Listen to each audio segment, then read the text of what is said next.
Ó, gente, agora vamos falar um pouco sobre as propriedades da matéria, né? E aí eu acho que a maior dificuldade de vocês em entender propriedades da matéria é porque são muitas, né? E aí também de saber distinguir o que é geral, o que é específico, né? E como eu sempre falo nas aulas, eu acho que é importante vocês pensarem na palavra que a gente está se referindo. Então, as propriedades da matéria, a gente tem propriedades gerais, propriedades específicas e propriedades funcionais, tá? E aí as propriedades gerais, o que elas seriam? O que ela seria? O que é uma coisa geral? É uma coisa ampla que todo mundo tem. Por exemplo, que todos nós somos seres humanos. É uma coisa geral, é uma coisa em comum que a gente tem, né? Então, algumas propriedades gerais que a gente tem da matéria é, por exemplo, massa. Toda matéria tem massa. Volume. Toda a matéria ocupa um volume, né? É isso o significado de matéria. Matéria é tudo aquilo que tem massa e ocupa um espaço. Quando a gente fala de ocupar um espaço, significa que aquela matéria tem um volume, né? Tem uma extensão. O estado físico também é uma propriedade geral. Tudo que a gente tem de matéria vai ter algum estado físico, seja ele sólido, líquido ou gasoso. A impenetrabilidade, ou seja, é a incapacidade de dois corpos ocuparem o mesmo espaço, que é justamente aquele exemplo que eu dava na sala de aula, que é quando vocês querem sentar numa mesma cadeira, mas vocês são dois corpos, né? E aí a gente tem só uma cadeira. E ele não consegue sentar duas pessoas em uma cadeira só, né? Você fica de bandinha com outra pessoa. Então, isso é impenetrabilidade, né? A incapacidade de penetrar ou a incapacidade de permanecer dois corpos em um mesmo espaço. A gente também tem a compressibilidade, que é essa coisa da compressão, né? Do ato de comprimir a matéria. Então, tem matérias que a gente consegue comprimir bastante e não deformar, né? E tem matérias que a gente não consegue comprimir tanto assim, mas ainda existe uma compressão. Por exemplo, em coisas sólidas, né? Se eu tenho, por exemplo, uma garrafa, eu consigo comprimir ela, mas pode ser que eu destrua, né? Ela vai perder um pouco da função dela. A elasticidade, então, é a capacidade de uma coisa se esticar, né? Por uma força que eu aplico, né, uma força externa que eu aplico. Então, sei lá, aquelas liguinhas de cabelo, né, quando você estica e aí ela volta, né, você solta, ela volta ao seu estado normal. Claro que o elástico ele vai perder sua função, né, suas propriedades ao longo do tempo, faz parte, né, a matéria em si, ela tem um prazo de validade, mas isso também não anula o fato de que ela tem essa propriedade de se deformar. Quando a gente fala que se deforma, não quer dizer no sentido que ela vai perder a forma dela, mas ela consegue voltar ao seu estado natural.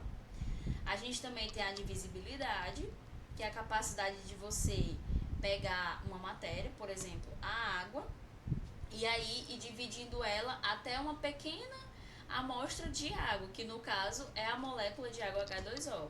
Né? Isso é a menor parte do que poderia ser água. Né? Isso é divisibilidade. E a inércia é a capacidade de um corpo permanecer em repouso ou em movimento. Né? Então, quando a gente está dentro de um carro e esse carro está a uma determinada velocidade, por exemplo, 80 por hora, se ele for frear, o nosso corpo vai permanecer em movimento, né? Porque a gente também adquire a velocidade do automóvel que estamos dentro. Então, o nosso corpo vai voar, né? Se a gente não estiver usando cinto de segurança, porque protege, enfim. O nosso corpo vai sair, né? Vai continuar em movimento a 80 km por hora. Né? Por isso que é importante usar o cinto de segurança. A gente também tem as propriedades funcionais, tá bom? Tem as propriedades funcionais, que são as funções da matéria. Por exemplo, um álcool, uma acetona, os sais, os ácidos, as bases. São coisas que vocês vão ver lá nos segundos anos, nos terceiros anos. Mas é só a título de informação que algumas matérias têm essa propriedade funcional, né? E aí a gente chega na parte mais interessante, que são as propriedades específicas. E as propriedades específicas nome já tá dizendo. É específico da coisa. Tipo, nossa, fulano, ele sabe desenhar super bem, mas eu não sei. Então, o desenho é uma coisa específica de fulano. Porque eu não consigo, né? Mas é uma propriedade muito particular dele. Então, a específica quer dizer justamente isso. Não é todo mundo que tem. É só algumas pessoas que têm aquelas determinadas propriedades. No caso, por exemplo, o desenho. Nem todo mundo é desenhista. Pode vir a ser, mas nem todo mundo é. Entendeu? Então, assim, as propriedades específicas, elas se dividem em três, que são as organolépticas, as físicas e as químicas. As organolépticas são aquelas que ativam os nossos sentidos, né? Ela é sensorial. Então, por exemplo, quando eu tô tomando um refrigerante, eu sinto o gosto doce, né? Então, o refrigerante, ele tem uma propriedade organoléptica que é o sabor doce, entendeu? Quando eu experimento um pouquinho de sal, então o sal de cozinha, ele tem aquele sabor salgado. Então, tudo isso eu tô sentindo pelo o meu órgão sensorial, que no caso é a língua, né? O paladar. Por exemplo, quando eu sinto um cheiro, quando as pessoas passam um perfume. Então, isso é uma propriedade organoléptica, né? Organo já está dizendo que é organismo, né? Do organismo. Então, vem dos órgãos, certo? A gente tem as propriedades físicas, que são aquelas que não altera a composição da matéria. Como, por exemplo, o ponto de fusão. Para quem não lembra, ponto de fusão é a passagem do estado sólido para o líquido. O ponto de ebulição, que é a passagem do líquido para o gasoso. A gente também tem a solubilidade. Então, a capacidade daquela matéria ser solúvel em outra, né? Então, por exemplo, a água a gente tem como o solvente universal, né? Aquilo que dissolve quase tudo no universo. Então, quando eu coloco o sal de cozinha em água, ele é solúvel em água. Então, ele tem essa propriedade de ser solúvel e por isso ele tem essa propriedade física, tá bom?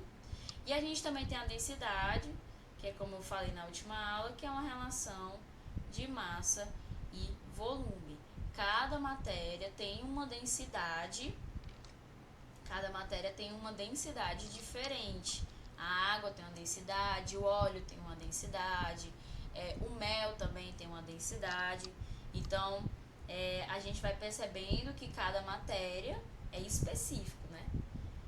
São propriedades físicas, todas as matérias têm, mas elas têm diferentes entre si, né? Por exemplo, a ebulição da água é a 100 graus Celsius. A ebulição da água é 100 graus Celsius. Já a do álcool, se eu não me engano, é a 78,5 graus Celsius, né? Então, são duas matérias diferentes, água e álcool, com uma propriedade do ponto de ebulição, uma propriedade física também diferente, tá certo? E aí, por último, a gente também tem as propriedades químicas, que são aquelas que alteram a composição da matéria, né? Vai se transformar em uma outra coisa. Então a gente tem a oxidação do ferro, por exemplo, o ferro se transformando em ferrugem. A gente consegue perceber isso a partir da mudança de cor, né? Então, as propriedades químicas, elas têm evidências de reação química, seja a mudança de cor, seja a formação de gases, né? Seja também o odor. Isso também pode ser uma evidência de reação química. A gente também tem o pH, que é o potencial de hidrogênio. Então, tipo, pode ser ácido,